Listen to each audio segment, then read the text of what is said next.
Idaho is receiving nearly $1 billion in federal funding to transform rural health care delivery over the next 5 years. And applications for that money are now being accepted. Aspen Shumpert sat down with Idaho's Department of Health and Welfare to hear how this could change rural health care in the Gem State.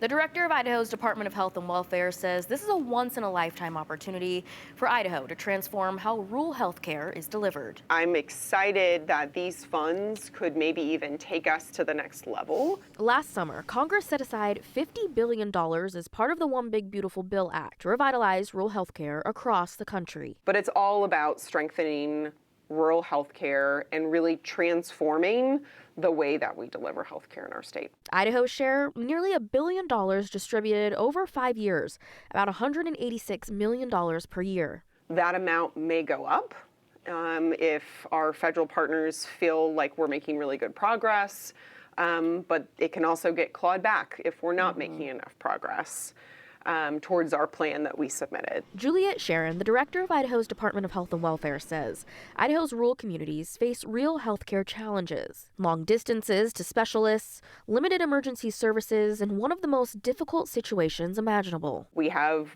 pregnant moms that are having to travel hours and maybe risk giving birth on the road. She's hoping the funds can close those gaps. I am very optimistic that this will open up healthcare access to communities that really haven't had healthcare access ever or have had very limited access. Sharon says the department has started posting opportunities. Health providers, rural hospitals, and clinics are among the obvious expected applicants. Basically anything touching the healthcare space. Could also be, education around chronic disease management, emergency management services. Or communities that don't have a hospital or a clinic, and unique spaces could be created. They don't have a clinic, they don't have a pharmacy.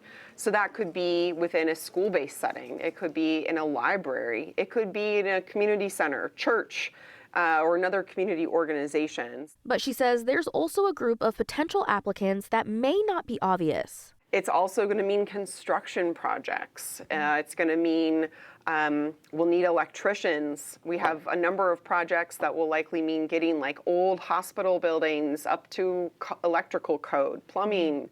It's going to be technology, cybersecurity. She says a big piece of this is sustainability and not needing additional funds after the 5 years. We're requiring all of the individual providers or contractors who may apply for funding to submit as part of their application, submit us a sustainability plan. For a complete list of what's available and how to apply, search Idaho Rural Health Transformation online.